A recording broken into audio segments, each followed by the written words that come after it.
J'espère que vous allez bien, j'espère que vous vous portez bien, j'espère que tout se passe bien chez vous, que vous avez bien commencé cette journée du 10 avril 2023 et que vous allez bien profiter de cette journée ramadanesque. J'espère que nous n'allons pas vous la gâcher en vous rapportant une nouvelle exclusivité. Nous allons parler aujourd'hui de la fortune colossale du PDG de Sonatrach. Et je le PDG de Sonatrach, c'est un fonctionnaire de l'État algérien. Le PDG de Sonatrach touche avec les primes un salaire de 80 millions. Ce qui fait même pas 4 000 euros. Même pas 4 000 euros par mois. C'est un très bon salaire, c'est ce qui permet de nous vivre, c'est ce qui permet de vivre dignement en Algérie. C'est sûr. Avec 80 millions de centimes, pratiquement, تعيش في الجزائر à l'aise, tu peux dire comme un roi. Mais ça ne te permet pas d'avoir une fortune. Ça ne te permet pas d'avoir plusieurs villas. Ça ne te permet pas d'envoyer ton fils dans la meilleure université à Londres, en Angleterre. Ça ne te permet pas de devenir milliardaire. Et quand on vit comme un milliardaire, quand on a une fortune comme un milliardaire alors qu'on est PDG d'une entreprise étatique en Algérie,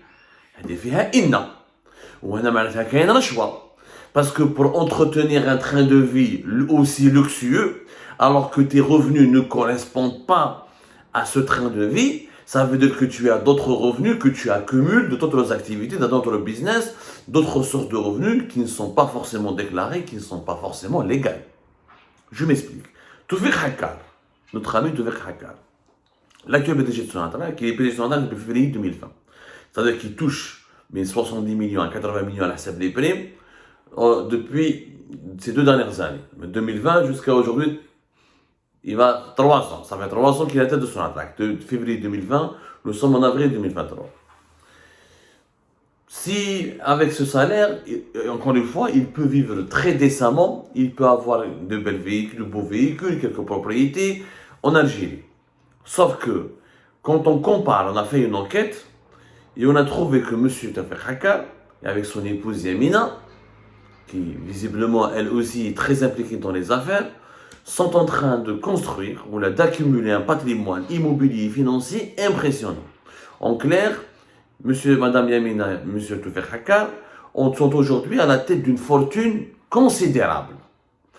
Rappelez-vous, le 9 juin 2022, Algérie Part a été le seul média, encore une fois, qui a révélé en exclusivité comment des appartements de luxe d'une résidence financée par Sonatrach pour les cadres dirigeants de Sonatrach à Ain Benyen, comment le couple de PDG Sonatrach, Toufik Hakkar et sa femme Yamina, ont pris 2 appartements assez luxueux, sur un ensemble parmi les 300 appartements, 2 appartements, ils les ont fusionnés pour faire un grand appartement fait Ain Benyen.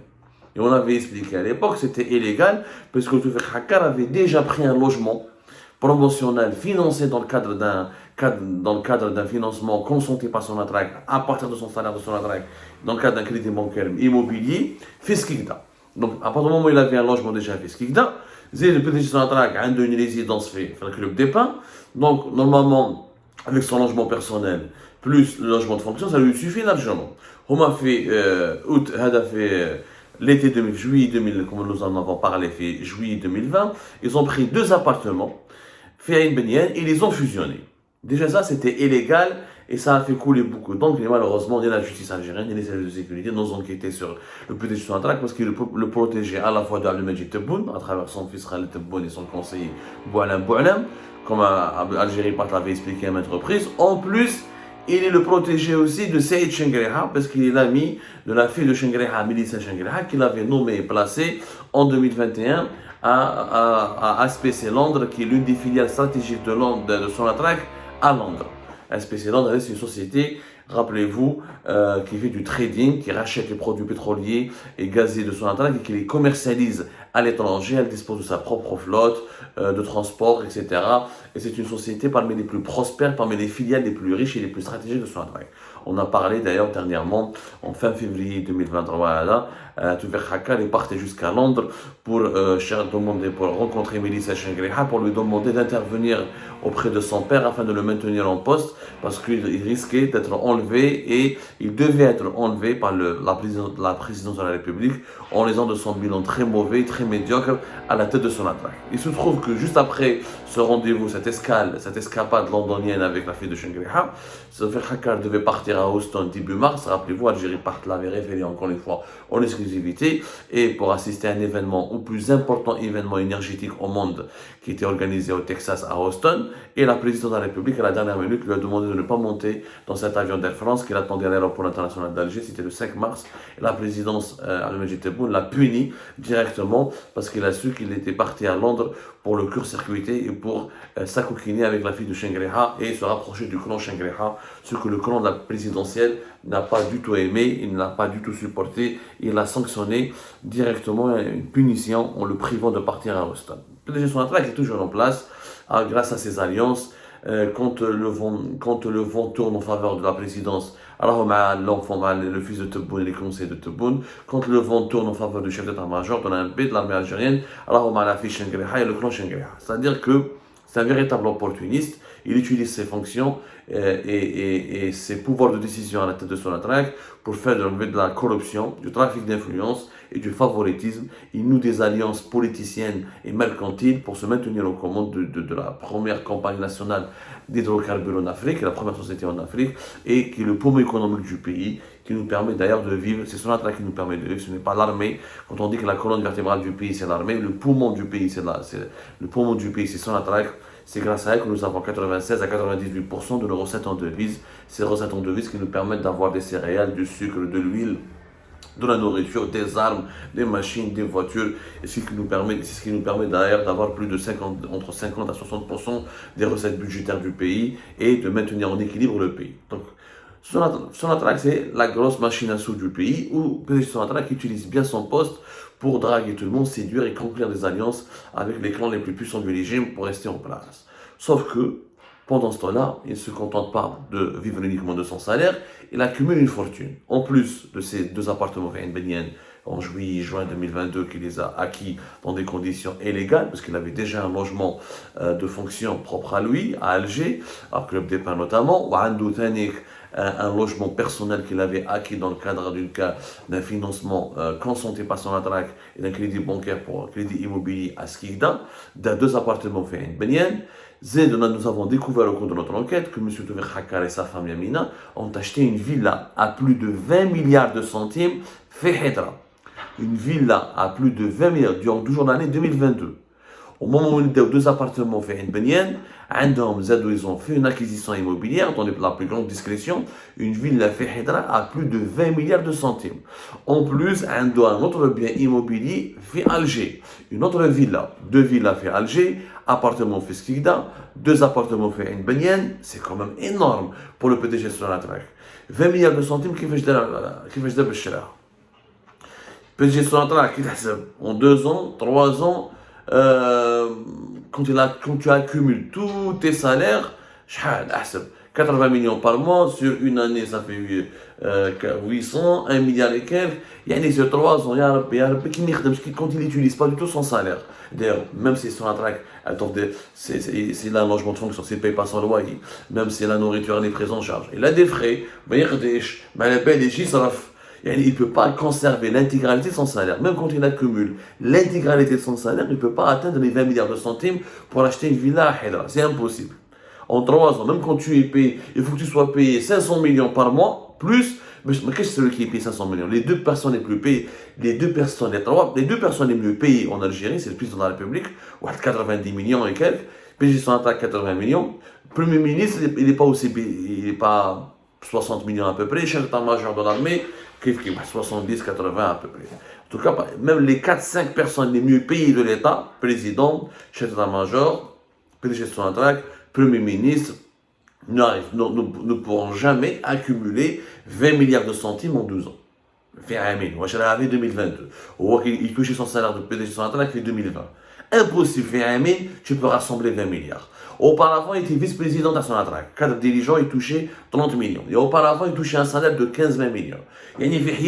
Combien de fois il a économisé? En plus, il a payé son crédit bancaire pour avoir le logement de fonction de Skikda. Donc, il a dû avoir beaucoup de frais. Mais 20 milliards, comment tu peux obtenir quand tu es fonctionnaire de l'État? Si tu travailles pour Schlumberger, Total, ou là une compagnie pétrolière internationale, BP, Shell, qui payent très bien, leurs cadres dirigeants ils sont payés plus de 10 000 euros, 15 000 euros, 20 000 euros par mois. C'est-à-dire que tu peux toucher, mais chez 80 millions, tu peux toucher 300, 400 millions par mois. Oui, ça je peux te dire, avec des salaires pareils, notamment en devises, tu peux économiser, tu peux acheter une villa à Hedra 20 milliards. Mais plus de 20 milliards alors que tu touches même pas 80 millions, pas de centimes par mois et tu te payes chez son intérêt et tu achètes une villa à 80 milliards, quand tu as déjà un logement de fonction, quand tu as déjà un logement de fonction fait Club Départ, quand tu as déjà un appartement fait Skikda et tu as pris 2 appartements la même année fait une baignade, nous sommes là face à une opération d'enrichissement illicite. Il avait déjà une autre maison fait Alger. Waouh! 5 de villas, 3 appartements. C'est énorme pour un simple fonctionnaire de l'État. Mais la meilleure, et c'est que personne ne veut le dire, c'est que M. Touver Hakar a envoyé son fils l'année dernière, et de cela une année, pour étudier dans l'une des plus chères universités du monde. Je dis bien l'une des plus chères universités du monde, c'est l'Imperial College à Londres.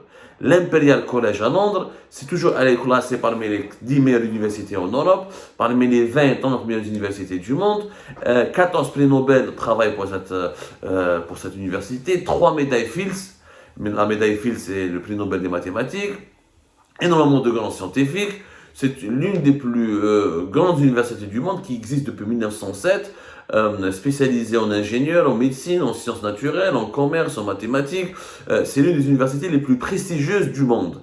L'Imperial College Londres, et c'est pas une bourse d'études qui a permis au fils du PDG de son travail de partir. C'est-à-dire c'est pas de son mérite. Il n'a pas pris une bourse d'études qui lui a permis une bourse d'excellence. Ce n'est pas une bourse d'excellence dans l'Angleterre, de la Grande-Bretagne. C'est son père qui prend en charge entièrement l'intégralité de ses frais de scolarité.